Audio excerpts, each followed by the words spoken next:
What's up, everybody? Welcome back to League on Lock. Eric and Mark with you guys. And it's been a little while. We missed a couple of days over the weekend. And believe it or not, there were a couple of signings over the weekend. And by a couple, I mean an absolutely insane amount across all the regions. Yeah, and definitely some major players finding some new homes here. 2019 is a year to be excited about for League of Legends. Spiciness, rivalries, everything in between. It's going to be hot.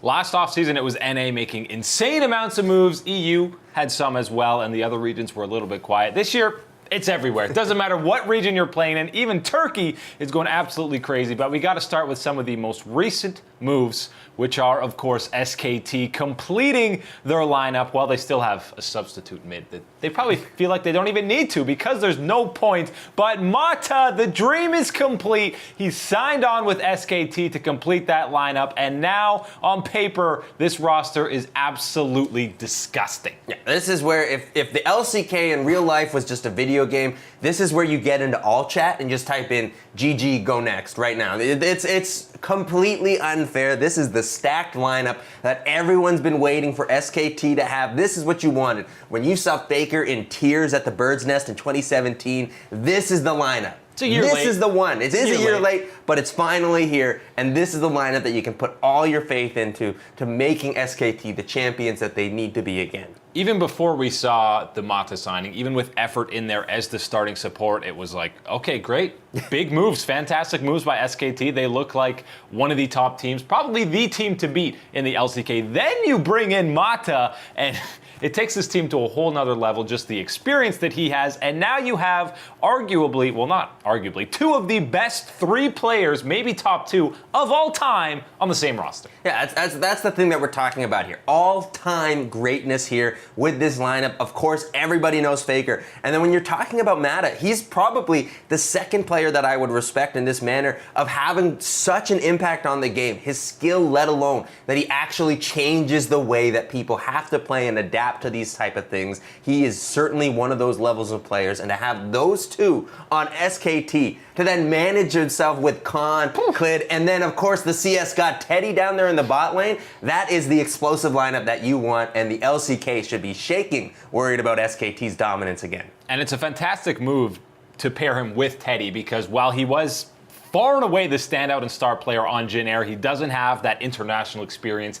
He hasn't really played in any of the big games yet because Jin Air hasn't been good enough to play in those games. But bringing in Mata, the guy with an incredible amount of experience, world's MVP, he's constantly at the top of the LCK, bringing him, pairing him with Teddy, he's going to learn a lot from him. Yeah, and that's the important thing to remember about Mata is that when you talk about how dominant and successful that he has been in his career, people sometimes think, oh, well, you know, he's probably slacked off in the last couple of years. You know, KT Rolster, yeah, they've been good, but they haven't really accomplished too much. And if you're watching these games and you're watching Mata specifically, it's still all there. All that talent that you've seen, with getting that MVP, things like that, it's all there for Mata. And to have that combining with the talent and skill on the SKT lineup, and to think of him controlling and calling some of the shots there, that is an exciting thought to think of. This entire roster from top to bottom is exciting. Even the subs and the likes of Crazy and Haru are exciting, and I expect both of them to get some playtime going forward. But the question is, on paper, before we've seen a single game on the Rift or even heard about scrims from this squad, most of them probably haven't even met up yet, is this on paper the best SKT roster of all time? Because there's been some insane ones. 2015 stands out. But on paper, because there's already so many established names, this might be the best one.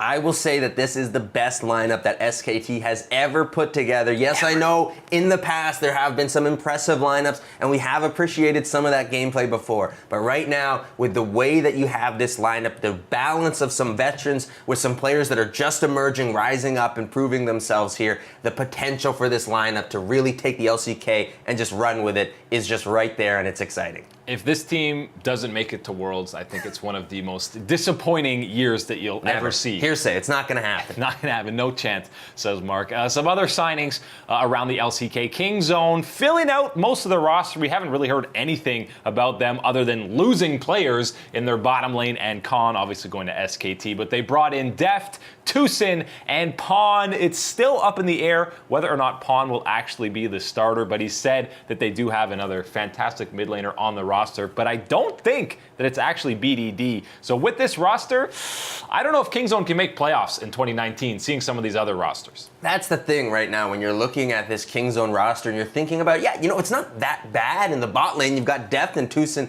as a new pairing here, and that could deal some good damage here, maybe carry you to some victories. But when you're looking at Pawn in the mid lane, he certainly has been passed as far as efficiency and the way that the mid laners are playing now at the LCK at the top level. It's just not where he is or where he has performed recently enough to have faith in him in this lineup. And I still think that when you're looking at this Kingzone team, it looks to be more or less kind of the next best option behind any of the superstar players. Yes, you got superstars in Deft and Tucson in your bot lane, but that's kind of it with this team, and it doesn't seem like there's going to be enough to allow that bot lane to carry these games. And Tucson definitely was not a superstar at Worlds 2018. So we'll see if Kingzone, I think they should be vying for that final playoff spot, but even a team like Hanwha Life looks pretty solid on paper, and they were oh so close to making the playoffs last year, but there's so many flip-flopping of teams in the LCK. I can't wait for all these rivalry matchups. Didn't even talk about Genji Peanut going up against Kingzone, against SKT. There's going to be so many exciting matchups, and I'm still waiting for that 2019 Spring Split teaser video, because even if it's not OGN, Riot Games Korea better deliver on that hype video. Oh, they got big shoes to fill for that one. And I'm telling you what, it's going to be even better this LCK season, because not only do you have those established names, we got the young guns and Griffin there, and hey, people forgot about them completely. No one even knows what we're going to get from Damwon or the other teams coming in through here, so it's going to be so fun this year in the LCK. Yeah, I think Korea will be the most exciting region to follow just because of the storylines in 2019.